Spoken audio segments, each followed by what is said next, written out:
Bem-vindos a mais um programa Elga e Você. Eu sou a Elga Figueiredo e vamos estar juntos na próxima hora trazendo muita informação com credibilidade. E no programa de hoje vamos abordar um tema de extrema relevância. Vamos falar do Novembro Azul, com foco no câncer de próstata. Mas com toda essa campanha, o novembro virou o mês da saúde do homem integral.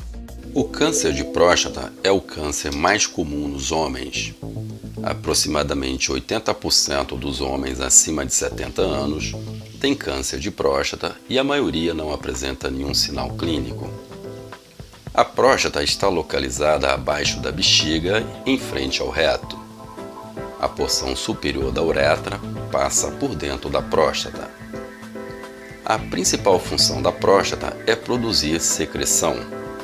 Esta secreção forma parte do líquido seminal, que é essencial para a mobilidade e vitalidade dos espermatozoides. Durante a estimulação sexual, a próstata e as vesículas seminais produzem secreção. A uretra proximal e o colo vesical contraem e os corpos cavernosos expulsam a secreção que se mistura com o esperma durante a ejaculação. O antígeno prostático de superfície, PSA, é produzido na próstata. Tanto o crescimento benigno quanto o maligno da próstata pode destruir o tecido glandular. Esse processo pode aumentar a liberação de PSA no sangue. A elevação do PSA no sangue é o indicador mais importante de câncer de próstata. A maioria dos tumores são formados na região periférica da próstata. Na maioria das vezes, o crescimento é lento, sem sintomas e confinado à glândula prostática. Alguns tumores podem crescer ao ponto de causar obstrução urinária. Outros tumores podem crescer de forma que podem ser palpáveis pelo toque retal. Tumores agressivos podem eventualmente crescer além da cápsula e infiltrar órgãos adjacentes. Se as células cancerosas se separam e entram na corrente sanguínea, o câncer de próstata pode acometer outras partes do corpo.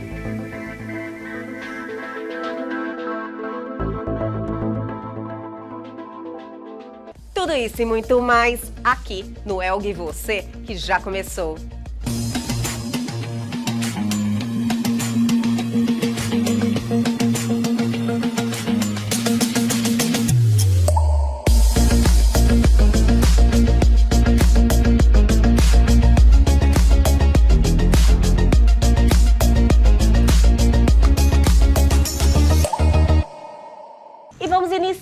Este programaço, trazendo esse quadro que eu adoro, porque temos a oportunidade de falar de pessoas e acontecimentos aqui da nossa Cuiabá, do nosso Mato Grosso. Chegou a hora de Você em Evidência.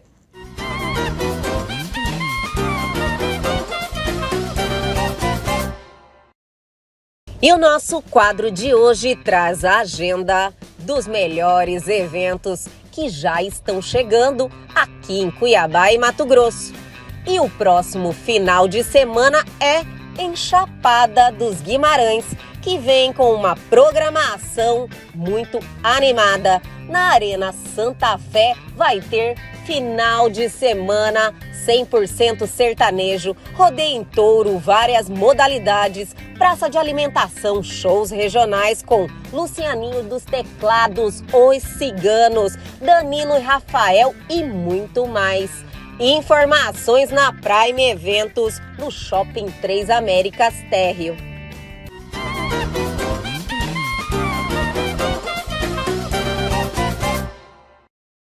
E para quem gosta daquela feijoada, já anota aí. Dia 19 de novembro, no buffet Leila Maluf, feijoada docesita com super show do Tiaguinho. Evento de abadá e animação é garantida. Mais informações, Prime Eventos no Shopping 3 Américas Térreo. Sim, eu sei que você me quer do seu lado, mas é que só de te olhar eu sei, você tá com medinho, né? Medo de ser feliz.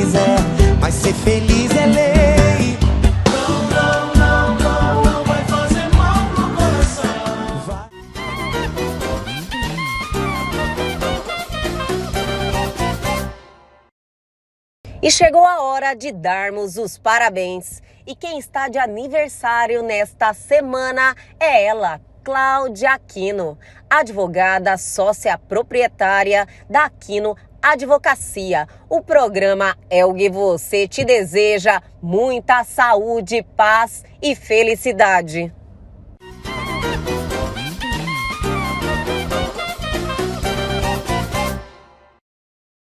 E finalizando o nosso quadro, os parabéns vai para alguém muito especial, Rebeca Dias, que comemora mais um ano de vida no próximo domingo, dia 13 de novembro. O programa Elgue Você e a sua amiga Elga Figueiredo te deseja tudo o que há de melhor nesta vida, muita saúde, muita paz, muita felicidade, porque você é maravilhosa e merece.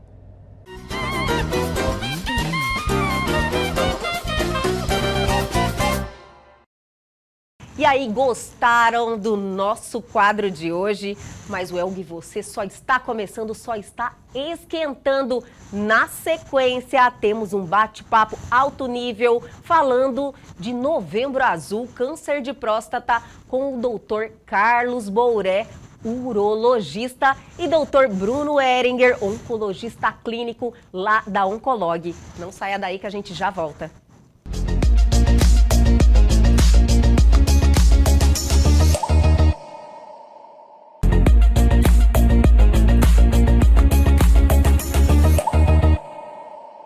E a partir de agora temos um bate-papo sensacional, cheio de informação, porque estamos no Novembro Azul em 2022 e nós estamos com dois convidados muito especiais. Dr. Carlos Bouré, pela primeira vez, urologista, né, Dr. Carlos? Pela primeira vez aqui em nosso programa, eu estou muito feliz em te receber.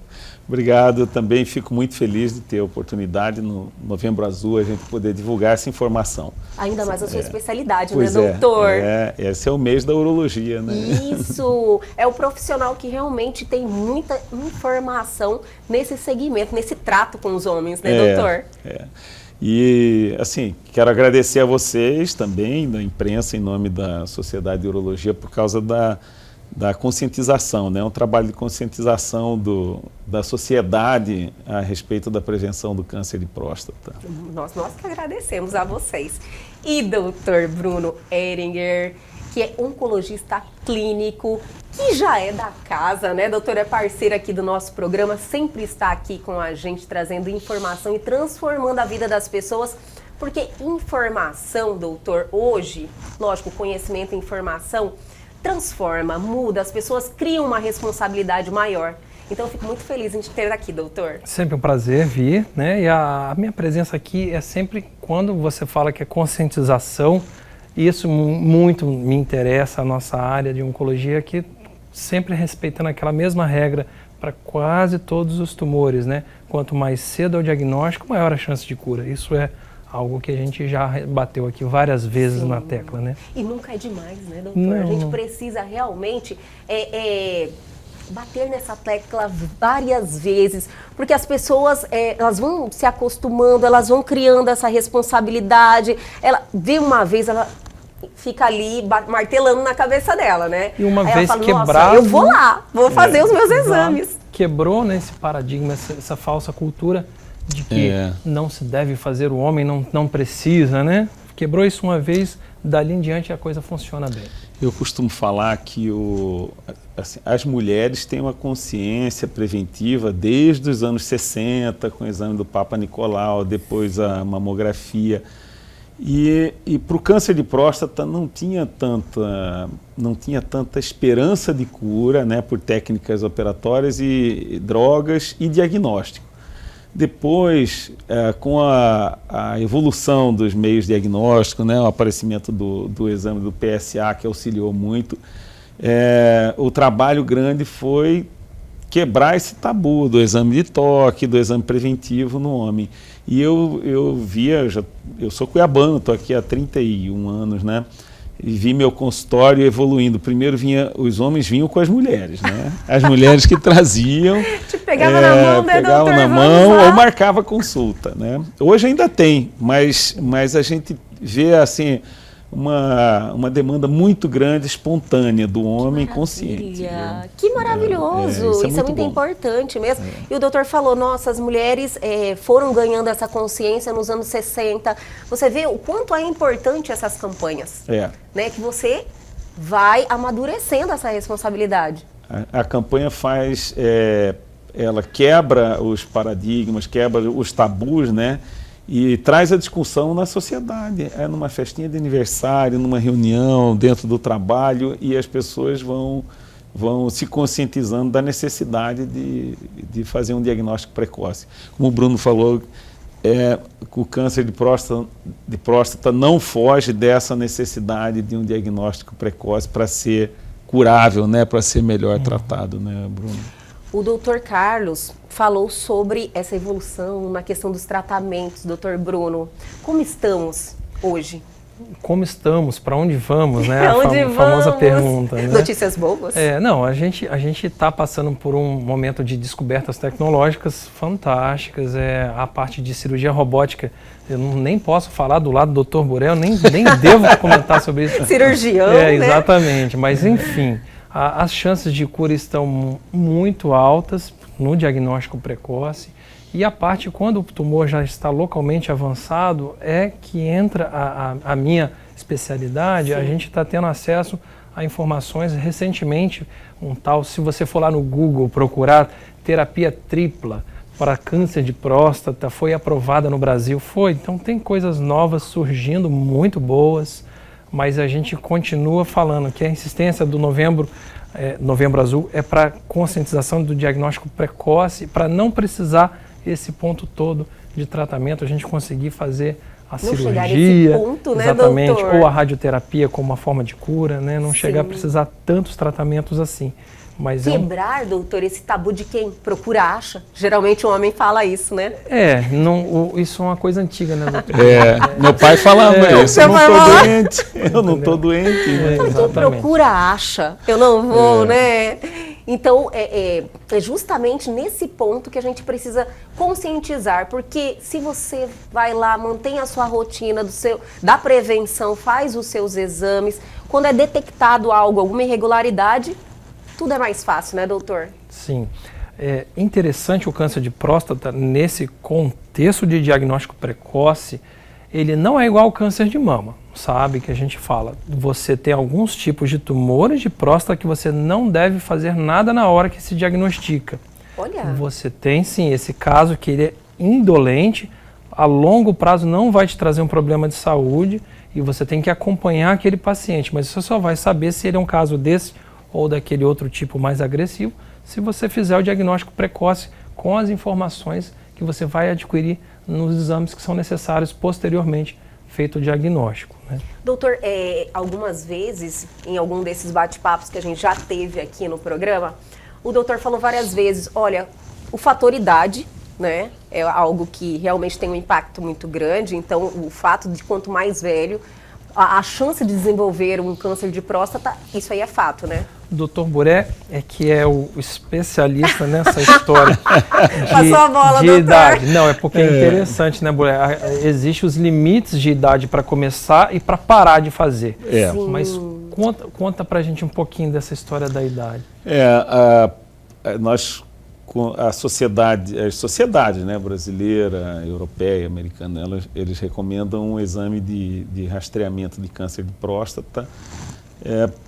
Há uma discussão hoje a partir dos 50 anos, a partir dos 45, mas basicamente a partir dos 45 anos, principalmente para os que são de risco, né, que são obesos, afrodescendentes, né, os negros, sedentários, os que consomem muita gordura animal, esses são pessoas que têm uma predisposição maior. E também a predisposição hereditária, que é muito forte. Quem tem pai, irmão com câncer de próstata tem lá 3 vezes mais chance de ter câncer de próstata do que a população em geral. Então, a gente recomenda que basicamente, esses de risco comecem a fazer o exame de preventivo, de rastreamento a partir dos 45 anos de idade. E o limite... E o limite para não fazer mais, doutor. Essa é uma informação interessante que eu queria trazer. Porque depois, quando chega lá pelos 80 anos de idade, a prevalência, a incidência do câncer de próstata é muito grande. Mas são muitos indolentes, os tumores indolentes. Isso dá nos jovens também, o tumor que a gente fala que é o indolente, que vai ficar só em vigilância ativa. Mas você pode ser muito mais agressivo num paciente idoso ao tentar fazer biópsia da próstata ou fazer tratamentos radicais e prejudicar a qualidade de vida dele numa fase que está mais fragilizado. Então, há o limite para você também não ser tão agressivo. O limite, só uma coisa interessante, o limite não é a idade cronológica. Você sabe a expectativa de vida. Eu fui falar em outras entrevistas e meu pai acabou assistindo a entrevista e ficou bravo comigo. Ele falou assim, quer dizer então que eu não preciso mais fazer o exame de próstata? Eu falei, calma, eu falei, mas não expliquei. A idade não é a cronológica, é a fisiológica. Estado de saúde, expectativa de vida. A gente tem pacientes, o que eles falam, 75 anos de idade para de fazer. Não é bem assim, não é no 75 cronológico, no fisiológico. A gente tem pacientes que ficam fazendo ciclismo noturno, está com 79, 80 anos. Então, assim, não são essas pessoas que não devem ser continuada a prevenção com o diagnóstico precoce, Tem que ser respeitado a fragilidade da terceira idade. Se ela existe, então você calma. Está tendo sintomas, não está tendo sintomas? Qual que é o benefício de se fazer um diagnóstico desse para você tratar? O tratamento vai ser fácil? Vai prejudicar alguma coisa? Então, não é cronológico, é uma unidade fisiológica. Existe até uma ferramenta que a gente usa de cálculo, tanto de expectativa de vida, como da avaliação geriátrica global daquele paciente. Então, isso é sempre bom lembrar. É tipo um histórico, doutor? Não, são exames clínicos que você faz com o paciente na sua frente, você pede para ele fazer uma série de testes, você faz algumas perguntas de hábitos de vida, de qualidade de hábitos de vida, qual é a independência dele. Aí você faz uma avaliação geriátrica global, de acordo com o que você acha, com o que eles estão te falando, a família e o paciente vai te falando. Aí você consegue saber se ele se enquadra nesse terceira idade frágil ou não frágil, O frágil realmente a gente evita de fazer diagnóstico apenas de forma precoce, Só se ele está tendo sintomas, alguma coisa, mas o frágil a gente evita. O outro não, a gente tem que ir atrás porque ele vai ter benefício e facilidade de curar. E muitos vão seguir a vida normalmente e talvez se vier a falecer não vai ser de câncer de próstata. Confere, doutor? Exatamente isso. São os que nós não deveríamos ter tratado mesmo. Eles vão evoluir sem... Nós falamos que eles vão ter o câncer de próstata, mas não vão ter a doença câncer de próstata. Entendi. Então, eles podem conviver com aquilo sem sofrer os reveses da doença, Sim. E vamos dar aquela paradinha bem rapidinho, minha gente, mas já confira aí um pouquinho do próximo bloco. Bom, essa história do Novembro Azul, da conscientização e do preconceito ao toque, a história do preconceito mora justamente na sexualização das pessoas a respeito de um exame físico médico, um ato médico. Então, a hora que a gente consegue botar na cabeça daquelas pessoas, fala assim, olha, você é tão machista, mas por que você está sexualizando um exame físico médico? Aí a pessoa, você quebra aquele encadeamento errado da ideia do que está por vir.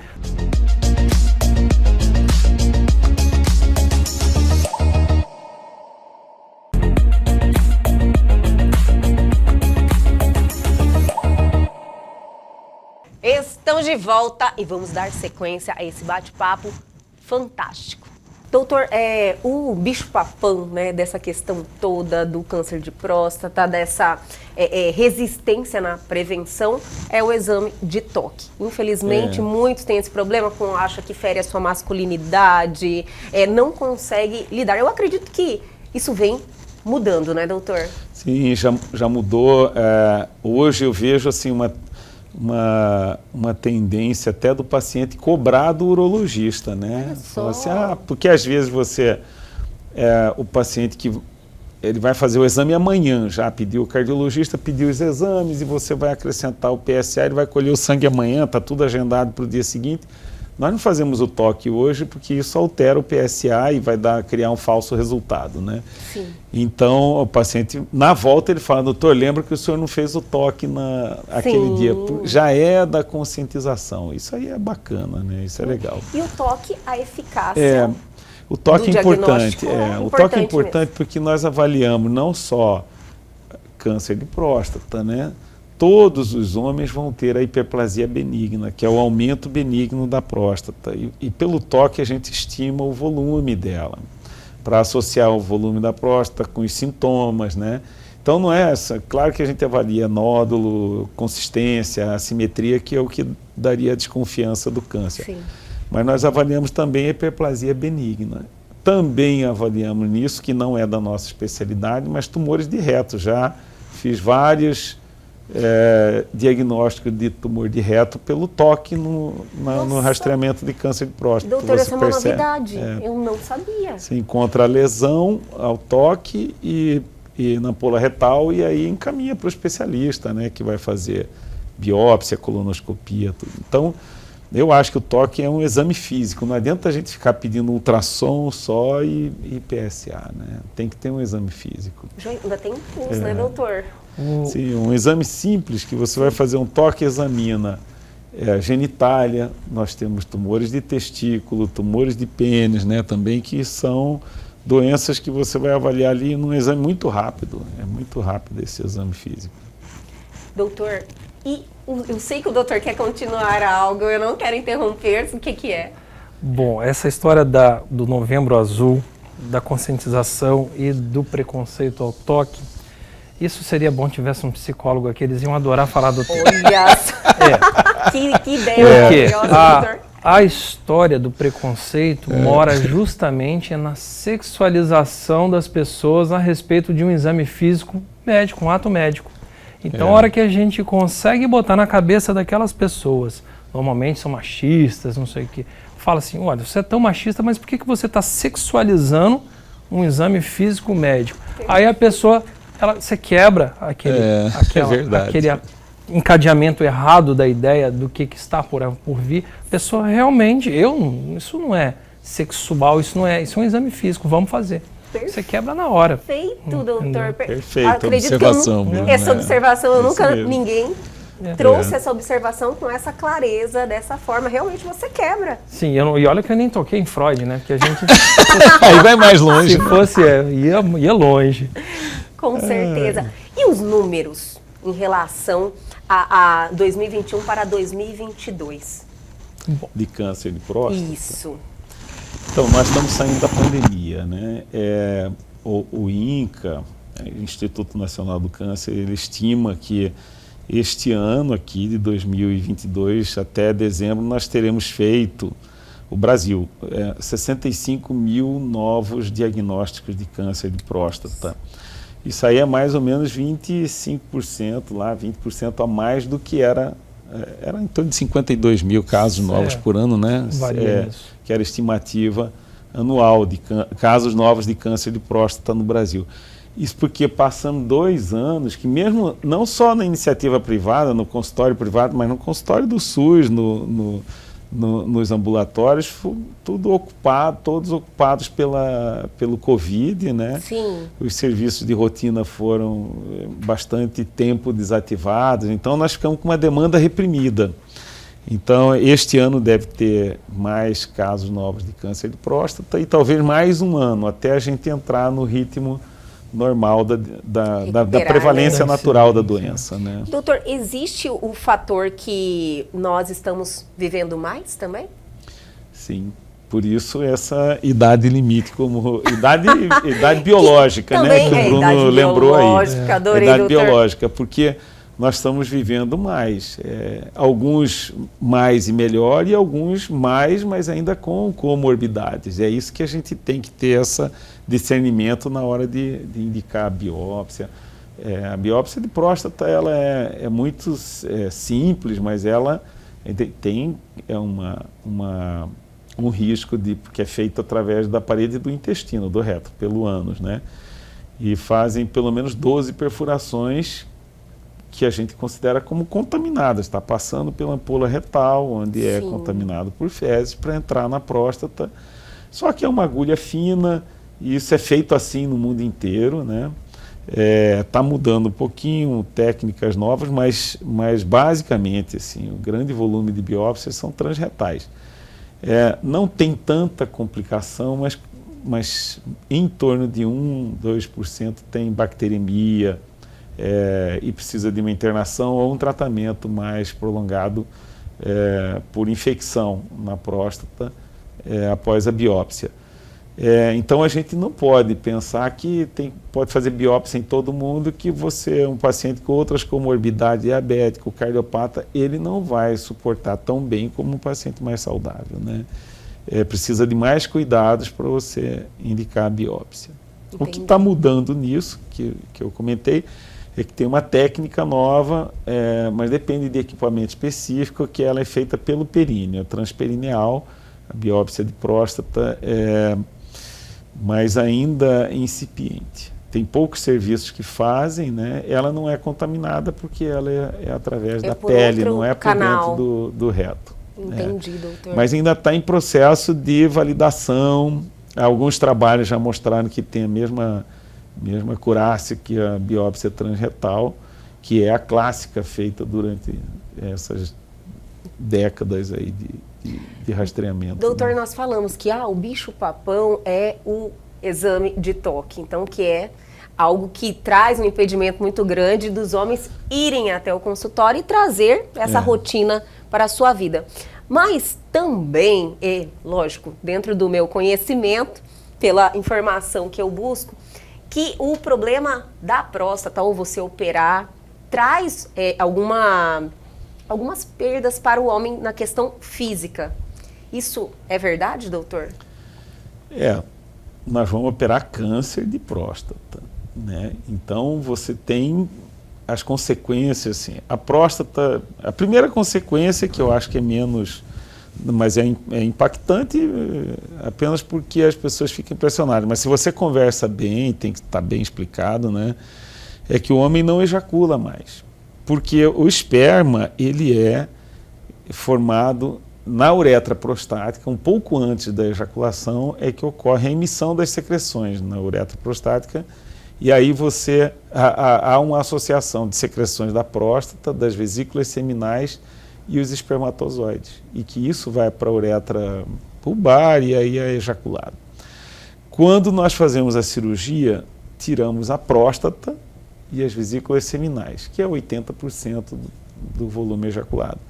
E ligamos os canais deferentes, então não tem mais a ejaculação, não tem mais esperma, né? Mas pode ocorrer de alguns pacientes terem a disfunção erétil.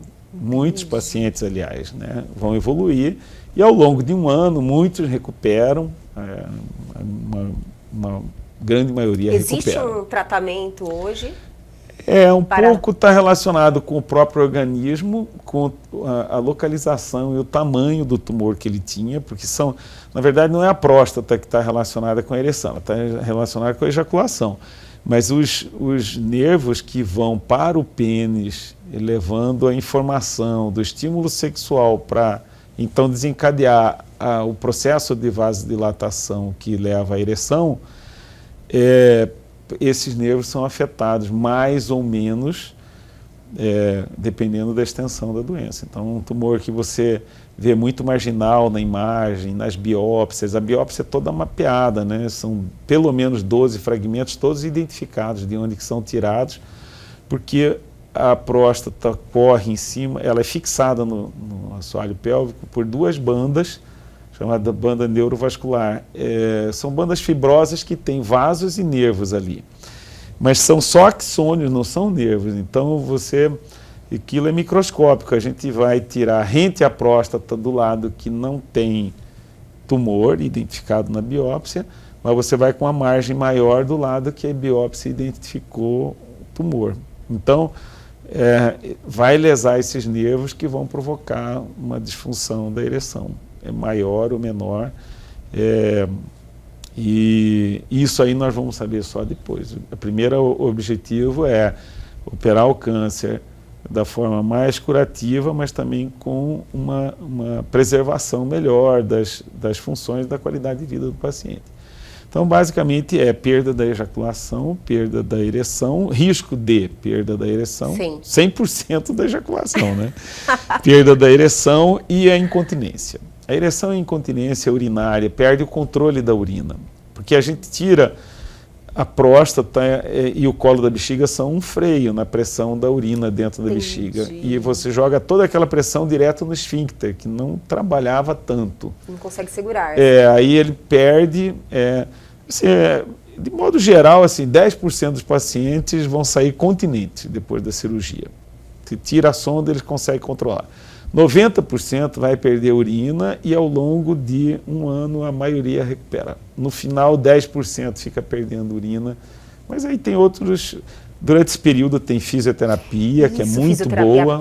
Fisioterapia hoje tem técnicas muito boas para ajudar na recuperação. Está vindo uma evolução muito grande também, né? Sim. Nessa questão de incontinência urinária. O urologista tem que ter uma interação boa com o fisioterapeuta que vai tratar esses pacientes com qualidade e ajuda bastante na recuperação, né? E aí, os que não recuperaram têm técnica de esfíncter artificial, a implantação de um dispositivo na uretra, que ajuda bastante a controlar a urina, né?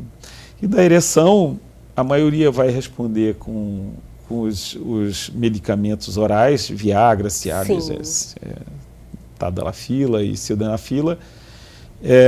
Alguns não vão responder bem, vão precisar de usar drogas vasoativas. Primeiro a gente tem um algoritmo para isso. Tem algoritmo. Entendi, doutor. Porque você, prótese, eu falo para os pacientes, falo assim, a última opção. Olha, você tem que encarar, né, o passo a passo para saber se se adapta àquilo. Então tem drogas vasoativas com agulhinha pequena, injeta no pênis, induz ereção. É diária? Não, isso só quando for ter relação. Olha só. Então funciona, ajuda bastante, viu? Eu coloco prótese, mas eu prefiro que o paciente tente usar isso, porque é mais natural, né? E não é cirúrgico, ele vai usar sob demanda. E vamos dar mais uma paradinha, chamar o intervalo, mas já confira aí um pouquinho do próximo bloco. Câncer, a maioria não é hereditário, ele é adquirido ao longo da vida, né? As mutações vão surgindo ao longo da vida. Agora tem sim, o BRCA1 e 2 é um exemplo clássico que a gente tem que começar um rastreio antes dos 45. O câncer de próstata, ele não tem um efeito compressivo sobre a uretra na fase inicial, ele não dói, não atrapalha a evacuação, ele é extremamente assintomático.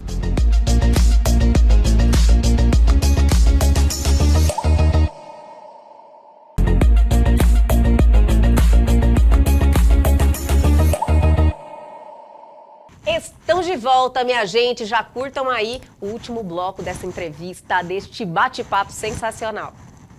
Doutor, nós falamos, né, doutor, tanto em prevenção. Existe, quando você detecta precocemente alguma alteração na próstata, necessariamente você precisa fazer a cirurgia? Ou existe algum outro tipo de tratamento, doutor, que no caso seria com o doutor Bruno, que você evitaria uma cirurgia? Sim. Na verdade, não é com o Dr. Bruno, é o oncologista clínico conversando com o urologista e o radioterapeuta. Né? São os três, né? E se for um paciente idoso, chama o geriatra junto. O que acontece? Você tem trabalho sempre comparando a cirurgia com a radioterapia, né? Depende do tamanho do tumor, do tipo, se é aquele mais indolente ou se é o mais agressivo.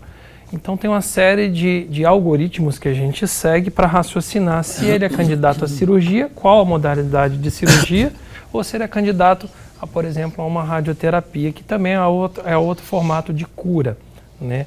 O oncologista clínico, ele entra muito na parte do bloqueio hormonal. Descobriu-se, né, isso, o médico até ganhou o Oscar, o Prêmio Nobel da Medicina, né? Olha só. Isso foi na década de 60, se eu não me engano, né? Ele descobriu que o câncer de próstata responde bem bastando se bloquear o hormônio masculino, a testosterona. Você não precisa dar quimioterapia para esse tumor, para ele responder, né? Então, o oncologista entra nessa parte, quando você está precisando diminuir aquela lesão para ser tratada de forma curativa com alguma das partes, entendeu? Entendi. Então, basicamente, é o urologista e o radioterapeuta disputando aquela indicação e o oncologista ajudando na parte de se precisa ou não diminuir a lesão para que a coisa aconteça de forma com a melhora da chance de cura, né? Gente, mas é mais um alerta para a questão da prevenção, né? Quanto mais cedo você detecta alguma alteração, você tem outras alternativas, né? Exato. A radioterapia, como o Bruno falou, ela evoluiu muito, né, Bruno? Assim, hoje nós temos opções de a radioterapia, além de ser 3D, conformal e intensidade modular, então você consegue concentrar mais radiação na próstata, com menos lesão nos órgãos que estão no entorno, dá menos lesão de reto, menos de bexiga. Então, eu até tenho uma prática no consultório, Bruno, assim, eu não opero o paciente sem ele passar lá no radioterapeuta, porque ele tem que ter essa opção de tratamento. Aquele mesmo candidato à cirurgia é candidato à radioterapia. Claro que alguns pacientes com doença pelos exames que parece localmente avançada, aí já passam a ser mais da radioterapia e mais faz uma neoadjuvância, né? Faz um bloqueio hormonal, aí é o oncologista e o radioterapeuta que tratam, já é um paciente com um caso um pouco mais avançado. Mas a indicação de cirurgia, às vezes, é a mesma da radioterapia. Tem um subgrupo ali que tanto faz que um para o outro. É comum, né? Tanto mas faz. A gente tem uma tendência, né, doutor? Quando o paciente é mais novo e tem uma doença que se comporta mais agressivamente, ainda é pequena, vai para a cirurgia. Vai mais para a cirurgia. A gente tem essa tendência. O doutor falou uma coisa que me chamou a atenção. Existe pacientes novos, acima dos 30, que tem um diagnóstico positivo de próstata? Sim, igual o doutor Boré falou assim, a sociedade americana está batendo na tecla do 45, mas toma cuidado que nem todo paciente vai ser tratado. A gente ainda tem uma indicação ainda mais cedo do que 45, que são os carreadores das doenças familiares, aquelas hereditárias, que é raro isso. Mais uma vez, câncer, maioria não é hereditário, ele é adquirido ao longo da vida, né? As mutações vão surgindo ao longo da vida. Não tem esse fator genético hereditário. O fator genético, sim, mas não hereditário. Agora tem, sim, o BRCA 1 e 2 é um exemplo clássico que a gente tem que começar um rastreio antes dos 45. Ele tem associação com câncer de próstata, então se você tem lá a sua forte história familiar positiva de câncer de mama, câncer de ovário, todos em idades precoces, mesmo que não tenha feito, a gente tenha feito o exame genético para diagnosticar naqueles outros familiares, a gente tende a começar um pouquinho mais cedo, sim, nesses pacientes antes dos 45, sempre lembrando, não é para todo mundo, tem que ter uma série de outros exames que te ajuda a raciocinar a gravidade daquilo que você está diagnosticando. Se você parte para algum tratamento ou não. Nem sempre, né? Entendi. O mais jovem que eu já operei foi com 42 anos de idade, um câncer bilateral, um cara novo. E ele, por causa da história familiar, ele começou aos 40. E já não tinha aquele PSA de 0 qualquer coisa, já era 1,5. Aí quando ele me procurou, estava com um PSA já quase 5. E tinha alteração no toque, tudo. Falei, mas inacreditável, né? 42 anos e era câncer de próstata. E o que a dupla, toque retal e PSA. Toque retal e PSA. Porque em termos de PSA sozinho, nesse caso, o percentual daquilo ser maligno era 20% no máximo, né? A gente tem uma escala, uma tabela que mostra quanto mais alto o PSA, a chance de malignidade vai aumentando, né? Mas um PSA de 5 não é uma chance alta o suficiente, e mesmo assim era, mas é porque aí o toque retal ajudou no raciocínio para saber, não, esse é. Sim, o doutor fala PSA, eu quero traduzir um pouquinho para quem está nos assistindo, é pelo sangue, né, doutor? Eu acredito que eu falei, olha, se alguém não estiver entendendo, eu vou trazer essa informação, é pelo sangue. Pelo sangue. Seria um primeiro exame? Vocês sempre pedem o PSA? A dupla. Os dois. Por isso que existe no Novembro Azul, a dupla. A dupla. Doutor, olha, eu não quero encerrar esse bate-papo maravilhoso, obrigada mais uma vez. O doutor Bruno falou sobre cirurgia robótica. E falou, olha, estou aqui ao lado do doutor Carlos. Eu falei, não vou encerrar sem falar um pouquinho.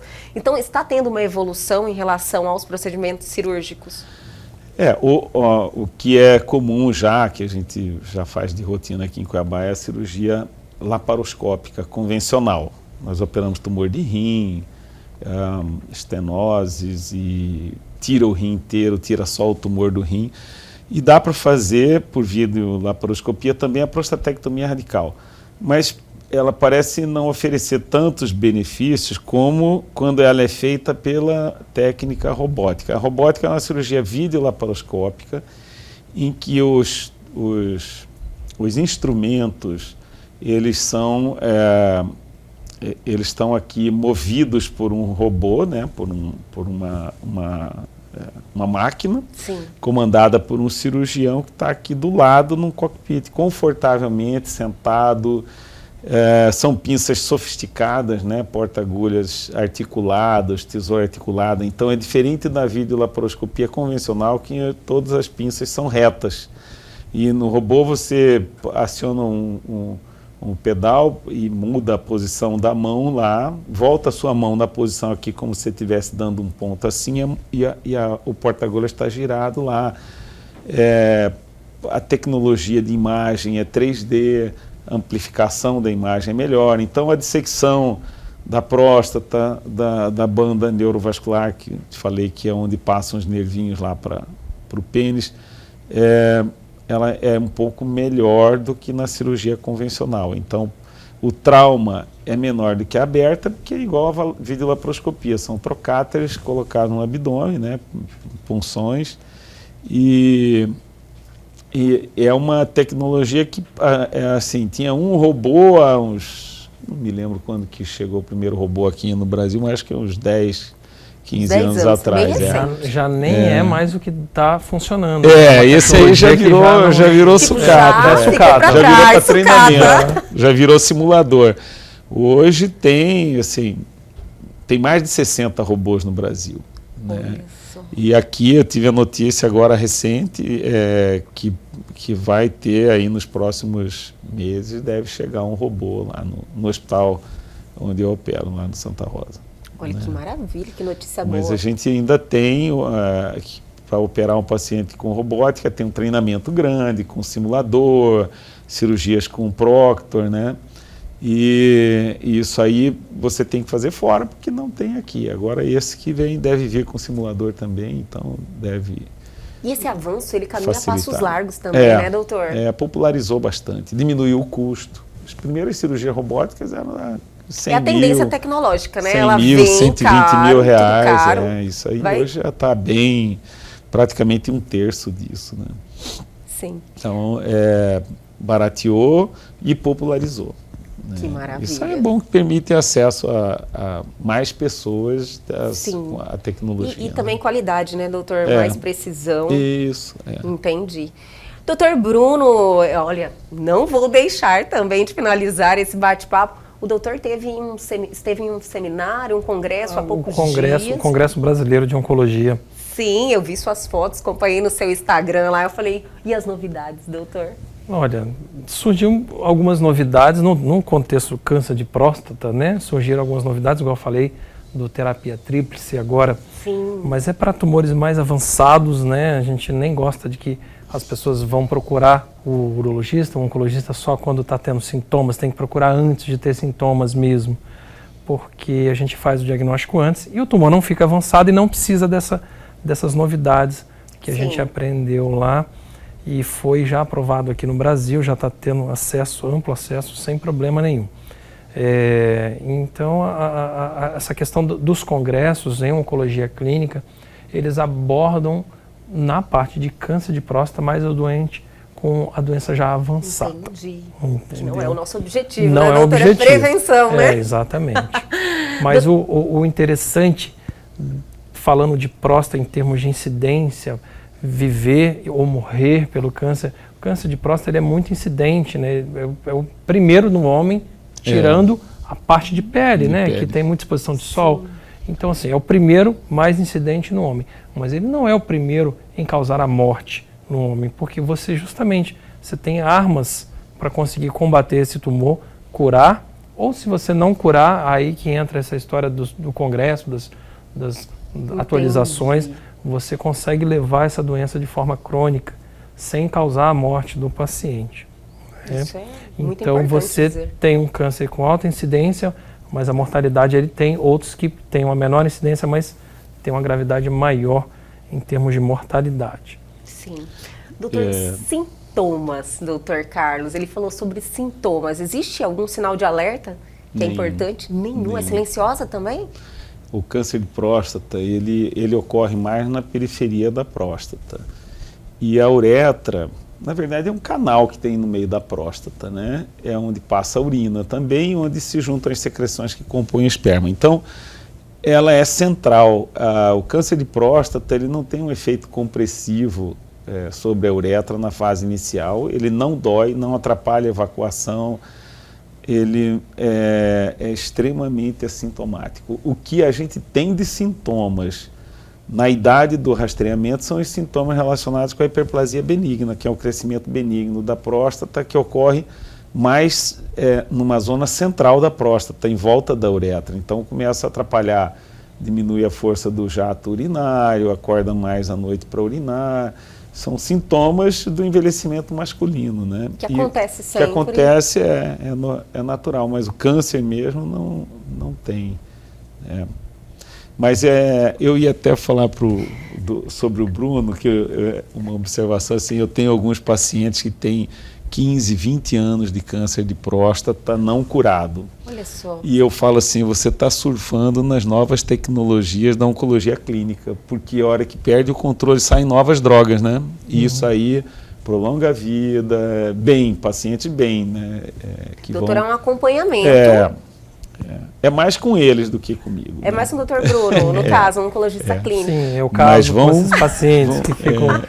Tem a doença avançada. Vão longe, a doença assim. Só que alguns casos não respondem, tem muito sofrimento e qualidade de vida ruim. Então a gente não quer, como o Bruno frisa aí, nós não queremos que chegue aí.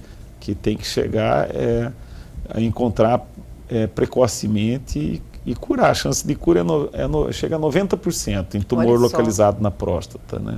Na fase inicial. É muito alta. É alta, com cirurgia, com radioterapia.